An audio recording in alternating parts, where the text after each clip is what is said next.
Hello et bienvenue dans une nouvelle vidéo. Aujourd'hui, j'ai réalisé ce make-up en utilisant uniquement des produits Catrice. Je vais donc les passer en revue avec vous et vous dire ce que j'en pense. On commence par le primer. Ici, c'est le One Step Skin Perfector. Donc, c'est un hydratant, un primer. Ça a une légère teinte et il y a aussi un SPF 20 à l'intérieur. Alors, la légère teinte, c'est vraiment juste en fait pour donner un joli effet à la peau, mais ça ne couvre rien du tout. Hein. Donc, c'est vraiment un primer. Ceci dit, je serais curieuse de l'utiliser seule parce que c'est vrai que l'effet est assez joli sur la peau. C'était pas le plus facile à appliquer, je trouve. Donc, j'ai utilisé mes doigts comme je le fais toujours pour un primer. Peut-être qu'avec un pinceau, ça irait mieux. J'ai trouvé ça un petit peu difficile en fait à faire et vraiment pénétrer dans la peau. Donc pas hyper fan, mais à utiliser seul, ouais, je suis quand même vraiment curieuse. J'ai un peu l'impression que c'est une petite pépite ce produit pour les personnes qui justement ne veulent pas mettre de fond de teint, ne veulent pas couvrir leur peau, veulent juste mettre quelque chose où, voilà, qui hydrate, où il y a un SPF et qui illumine un peu le teint parce que j'ai l'impression que c'est vraiment ce que ça fait finalement. En termes de fond de teint, j'en ai utilisé deux il y a quelques jours, je pense que c'est la semaine passée.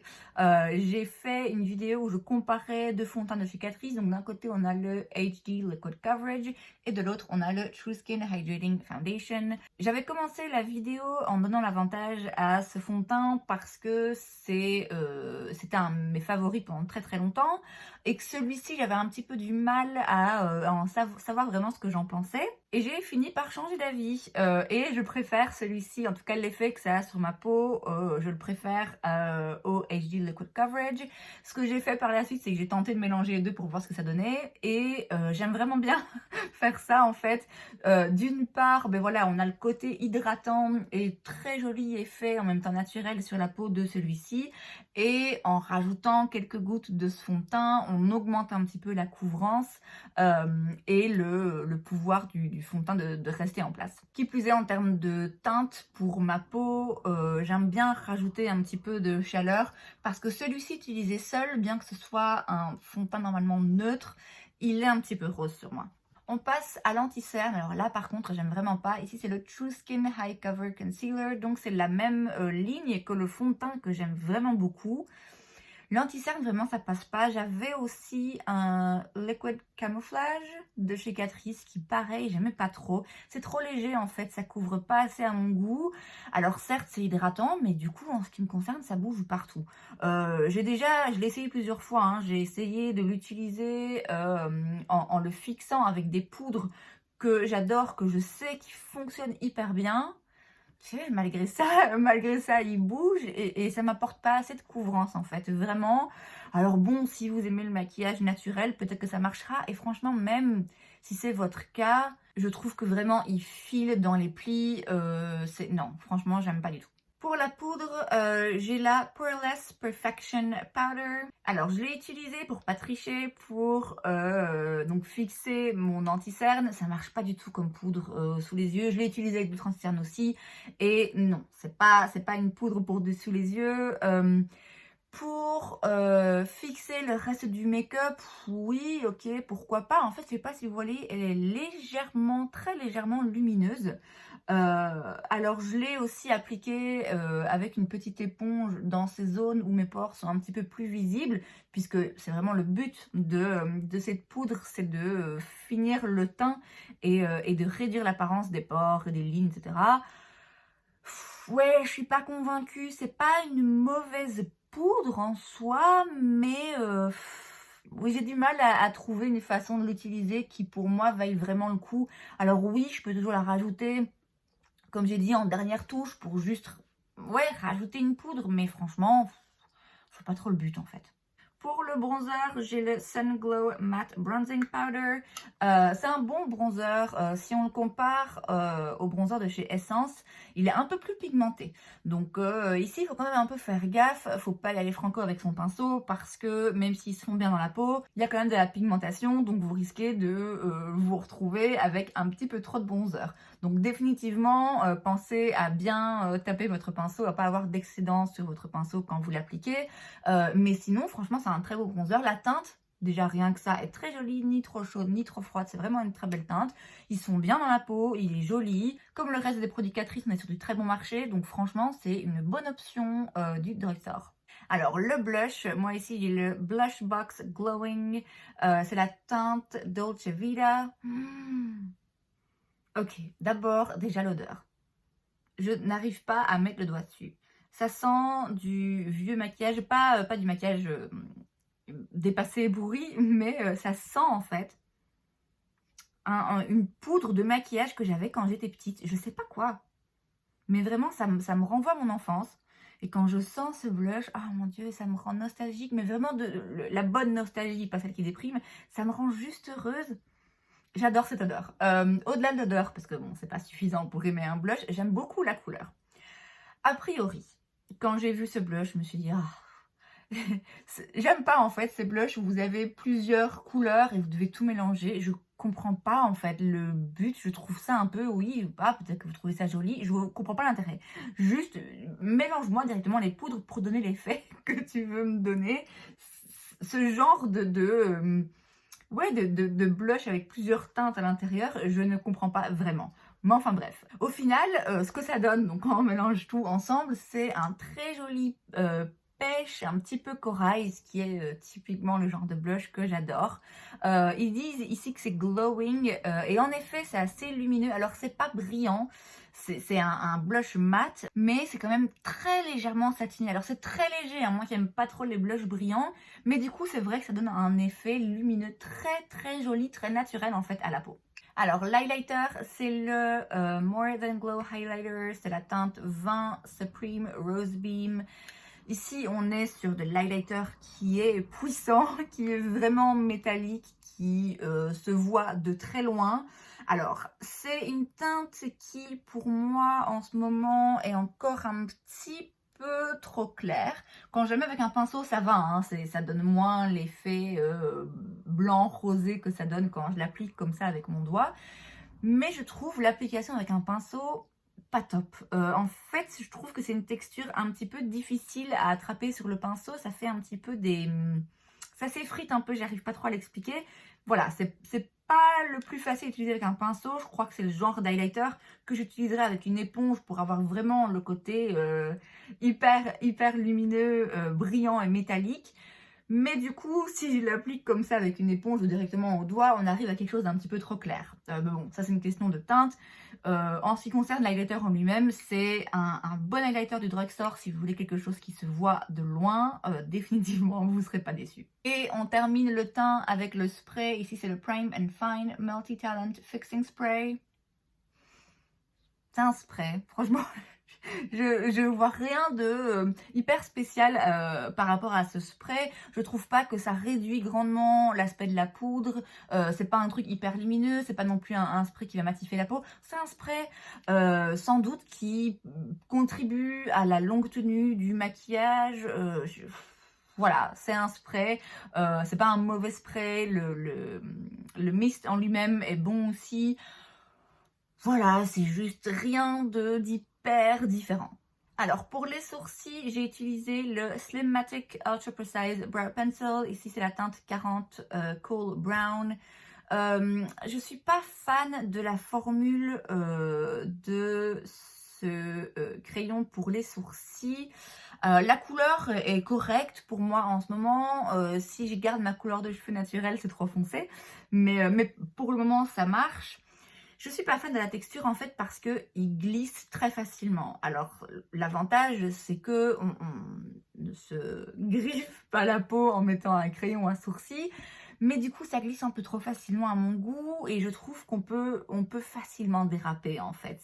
C'est un peu trop facile je trouve à faire une erreur. C'est un petit peu trop émollient en fait comme formule. Ouais, c'est pas ma formule préférée. C'est pas un mauvais crayon à sourcils, hein. Franchement voilà, c'est assez fin. Comme j'ai dit, c'est facile à utiliser, il glisse bien. Voilà, moi en ce qui me concerne, c'est pas mon genre de formulation préférée. Je n'ai malheureusement pas de gel à sourcils de chez Catrice. Je voudrais bien en mettre là parce que mes sourcils vont retomber. Donc c'est le seul produit à sourcils que j'ai à vous montrer. Alors pour les yeux, tout d'abord le Kohl Kajal dans la teinte Ultra Black, donc c'est un crayon noir. Il glisse bien dans la muqueuse, c'est pas le plus noir et le plus longue durée que j'ai, mais franchement pour un crayon du drugstore qui coûte une poignée d'euros, il glisse bien, il tient correctement, il est assez noir, c'est franchement un bon crayon. J'ai ensuite utilisé le Liquid Liner Waterproof. Alors, ça m'intéressait en fait d'avoir un eyeliner comme ça dans un pot, contrairement à un eyeliner feutre où le produit est dans le feutre directement, puisque je trouve ça parfois un petit peu difficile à contrôler en fait la quantité de produit que vous avez. Parfois vous devez secouer votre feutre pour que plus de produits sortent, parfois il y a un peu trop de produits qui se trouvent sur la mine, alors que ça vraiment vous contrôlez en fait beaucoup mieux ce qui se trouve sur votre liner. Alors c'est un embout un peu feutre, un peu mousse, je sais pas trop expliquer, pas fan de l'embout. Pas fan de la formulation non plus qui est un peu trop liquide à mon goût. Je trouve pas que c'est le plus facile à utiliser finalement. Alors c'est pas le pire hein, mais ouais c'était pas particulièrement facile à utiliser. Finalement voilà pas ouf. J'ai dans le souvenir que Catrice à une époque avait de très bons eyeliners. Je me rappelle que Tati Westbrook en disait beaucoup de bien. C'est pas le seul hein, qu'ils ont. J'ai pris celui-là, comme j'ai dit, parce que ça m'intéressait d'avoir un eyeliner différent de ce que j'utilise d'habitude. Donc il faudrait sans doute que j'en essaye d'autres de la marque, puisque je pense savoir qu'il y en a un ou deux là-dedans qui sont vraiment, vraiment très bien. Celui-ci, voilà, pas mon préféré. Pour les fards à paupières, j'ai pas de palette de chez Catrice. Je sais qu'ils en ont sorti récemment, j'en ai vu dans le drugstore, j'ai hésité. Franchement, le truc, c'est que j'ai pas besoin d'autres palettes de fard à paupières.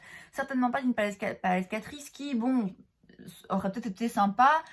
Voilà, je m'attends pas non plus à quelque chose de ouf et voilà, acheter une palette juste pour faire cette vidéo en sachant que j'en ai des dizaines d'autres. Voilà, j'étais pas hyper fan de l'idée. Du coup, j'ai utilisé ces 4 fards qui sont des fards singles que j'ai de chez Catrice depuis un moment. Il n'y a pas grand chose, il se passe vraiment pas grand chose. J'ai donc 2 mat et 2 irisés. C'est très très léger, alors si c'est ça que vous recherchez, tant mieux pour vous. Moi, il me faut plus, clairement, il me faut plus en termes de mat, en termes d'irisé, en termes de formule, en termes de facilité à travailler. C'est vraiment, vraiment pas ce que je recherche dans un fard à paupières. Alors, comme je vous l'ai dit, ils ont sorti d'autres palettes de fard à paupières depuis, et il y en a certaines qui, je pense, qui sont vraiment correctes. Donc, je vais pas me prononcer sur les fards à paupières Catrice de manière générale et dire qu'ils sont tous mauvais. Moi, ceux que j'ai en l'occurrence... ouais, franchement, ils sont vraiment pas top. Alors, le mascara, moi ici, j'ai le Lift Up Volume and Lift Mascara. Pareil que le liner, j'ai dans le souvenir que ils avaient quelques mascaras qui étaient vraiment, vraiment bien. Je me rappelle plus lesquels. Ici, quand j'ai été me refaire un petit stock, j'ai vu celui-ci et il me parlait bien. Le packaging était aussi assez joli et en fait, je l'aime pas du tout. Déjà, la brosse. C'est une brosse en silicone, c'est pas mon type de brosse préféré. Et puis, elle est énorme, elle est franchement énorme. Et puis, le mascara en lui-même, il fait... c'est pas qu'il fait des paquets, mais en fait, il fait un peu pas d'araignée, je sais pas, il est vraiment pas ouf, je trouve. J'aime pas du tout l'effet qu'il fait, qu'il donne à mes styles, vraiment pas. Alors je vous l'ai dit, hein, je pense me rappeler qu'il y avait des mascaras chez Catrice qui étaient bien, mais en l'occurrence pas celui-là. Et on termine avec les lèvres. Et alors là, ma trouvaille du siècle, c'est le Plumping Lip Liner. C'est donc un crayon à lèvres. Plumping, donc soi-disant repulpant. Alors, je vous avoue que il y a une très légère odeur mentholée. Bon, après, est-ce que vraiment ça repulpe? Non, je crois pas. Mais je m'en fous. Franchement, je m'en fous. J'adore ce liner pour les lèvres. Déjà, la couleur. Rien que ça est magnifique, j'adore cette couleur, elle me va très bien, c'est exactement le genre de teinte que j'adore. J'aime tellement la couleur que je la porte sur toutes mes lèvres. Donc j'ai d'abord utilisé ça en crayon et ensuite j'ai un petit peu rempli le reste de mes lèvres. Et c'est donc la teinte 40 Starring Roll, pour information. Au-delà de la couleur, j'adore la formule. On est définitivement sur quelque chose de plus crémeux et pour autant qui tient la route quand même, hein. Franchement, j'ai retiré le premier swatch que j'avais fait et j'ai un peu galéré. Donc contrairement à ce qu'on pourrait attendre d'un liner plus crémeux qui parfois bouge un peu plus, franchement, il reste en place, il est longue tenue. Mais du coup, il est tellement agréable à appliquer et à porter. C'est vraiment, j'adore ce liner pour les lèvres. Si vous avez l'occasion, allez le chercher parce que, encore une fois, comme tous les produits Catrice, ça coûte une poignée d'euros et c'est top. Donc je vous l'ai dit, j'ai utilisé ces liners sur l'entièreté de mes lèvres et j'ai ensuite rajouté un gloss. Ici c'est le Powerful 5 Liquid Lip Balm et j'ai la teinte 20 Pearly Peach. Ici on est sur un gloss qui est légèrement brillant, un peu scintillant comme ça. Ils en ont aussi des transparents et un peu colorés mais sans brillant à l'intérieur. Bon là j'avais envie un peu de changer donc j'ai pris celui-ci et c'est vrai qu'il est joli. C'est pas mon gloss préféré mais il est agréable, il est confortable, il donne un joli effet aux lèvres. Donc en soi, encore une fois, un bon gloss du drugstore. Et donc vous l'avez vu, on a dans la marque Catrice des produits qui sont vraiment très bien, des produits qui sont vraiment pas si bien que ça. Et puis on a aussi pas mal d'entre-deux qui, bon, sont pas les meilleurs, sont pas les pires non plus.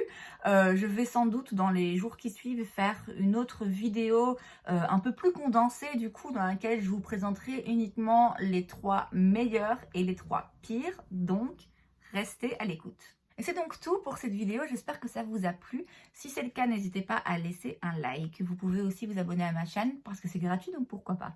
Et moi, je vous vois la prochaine fois. Bye!